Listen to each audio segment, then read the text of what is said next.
C'est tendu encore à l'heure actuelle dans les tunnels du stade Vélodrome. Je suis en train de regarder des petites vidéos qui passent, le petit direct de Friedigan et d'Alexandre Ruiz, que j'embrasse d'ailleurs. C'est très tendu, notamment par rapport à encore une énorme erreur d'arbitrage sur le pénalty non sifflé sur Kolasinac. Mais on en parlera pendant le débrief. Donc on se retrouve pour le débrief de ce magnifique derby entre l'Olympique de Marseille et l'AS Monaco au stade Orange Vélodrome. J'ai fait face à une première mi-temps très compliquée de la part de l'Olympique de Marseille, j'en ai même fait une vidéo, très chaotique, beaucoup trop d'erreurs techniques, beaucoup trop de déchets techniques, la possession qui était largement pas en notre faveur, des passes qu'on devrait mieux contrôler mais qu'on contrôle pas. C'était une première mi-temps franchement nullissime si on voudrait être méchant et pas bonne si on voudrait être gentil, parce que la première mi-temps de ce match était clairement pour l'AS Monaco. Monaco était clairement devant, Ben Yedder a été parfait de toute la première mi-temps, il nous a fait très mal. L'équipe de Monaco était devant l'Olympique de Marseille en première mi-temps. Si on dit que l'OM a dominé la première mi-temps, c'est faux. C'est pas parce qu'en tant que supporter marseillais, je veux dire qu'on a dominé toute la rencontre. Là, on n'a pas fait une bonne performance. La première mi-temps, elle était chaotique. Beaucoup de flops, peu de tops. Monaco était clairement devant. Là, donc, c'était vraiment une première mi-temps à oublier. La deuxième mi-temps, un petit peu mieux. On s'est mieux senti, on a mieux entamé. On a fait déjà une meilleure entame que la première. L'entame de la première était catastrophique. La deuxième, un petit peu mieux. On a vu plus de choses, on a vu l'OM jouer, on a vu plus de possession. Après, on est retombé un petit peu dans nos travers dans les 25-30 dernières minutes. On a commencé à refaire des déchets techniques et des passes. Mais après, on est revenu. Donc, franchement, la première et la deuxième mi-temps, c'était une mi-temps pour chacune. La première mi-temps, elle était monégasque. La deuxième mi-temps, elle était marseillaise. L'OM a été inexistant dans la première mi-temps. On les a pas vus du tout. C'était pas digne de l'OM. Les joueurs n'étaient pas dignes tout simplement de porter le maillot en première mi-temps. C'était un match catastrophique. Vraiment, il ne faut plus y penser parce que sinon ça va nous rester dans le cerveau. La deuxième mi-temps, là c'était un petit peu mieux. Et on a vu plus de jeu, plus de dynamisme, plus de tentatives, plus d'envie de s'imposer, de prendre les 3 points et d'être deuxième et de mettre Monaco à 8 points et de mettre un doute aux Lensois et aux Parisiens. Je suis un petit peu déçu qu'on ne s'impose pas ce soir.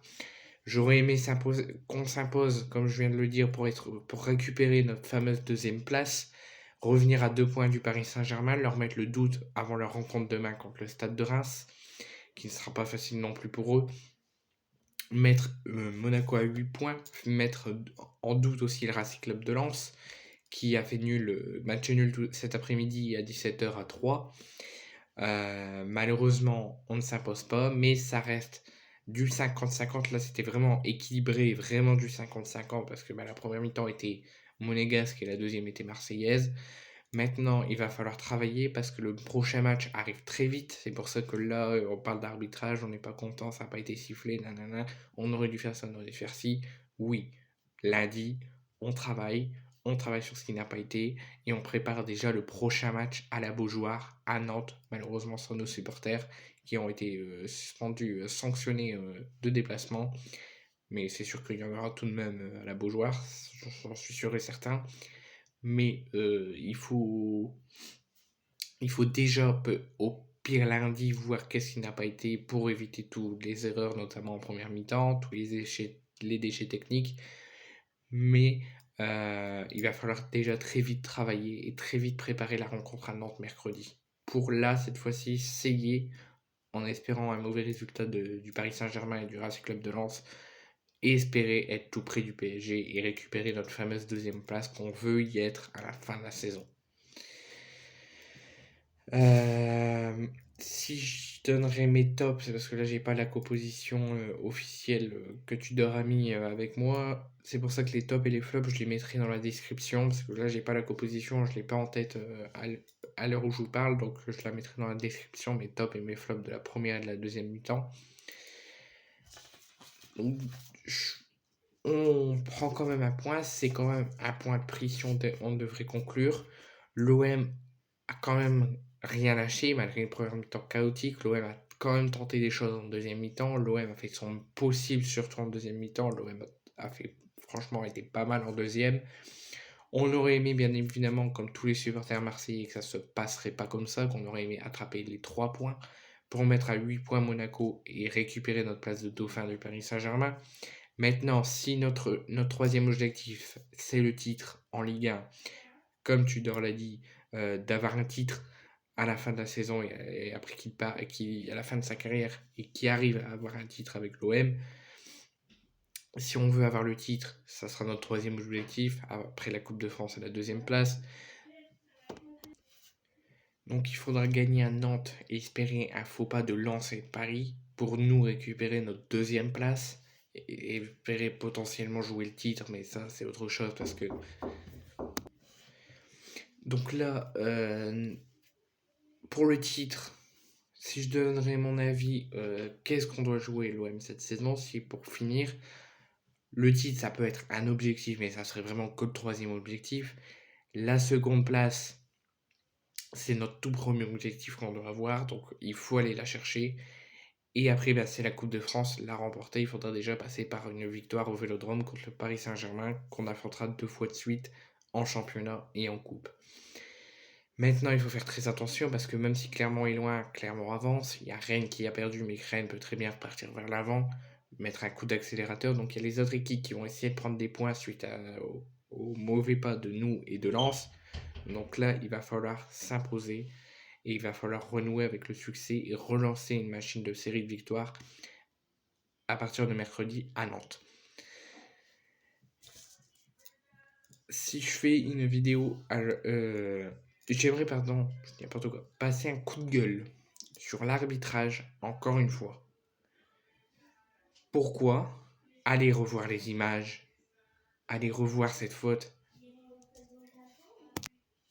Mais pourquoi n'avoir pas sifflé encore une fois penalty pour l'OM? Pourquoi? Alors ça n'aurait peut-être pas empêché, on l'aurait peut-être pas mis, hein. On serait peut-être resté un partout. Mais pourquoi ne l'avoir pas sifflé?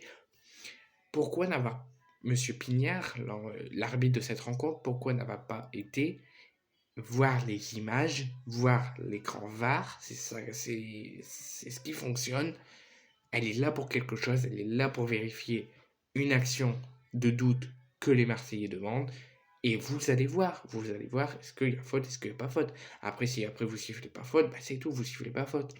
Mais là, vous n'avez pas voulu aller voir la VAR. Pourquoi? Vous avez fait appel, mais vous n'avez pas voulu aller voir les images.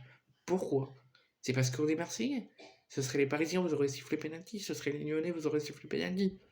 Il faut avoir un minimum de règles et d'échelle de sanctions dans votre règle de la Ligue de football. Mais bon, après c'est autre chose.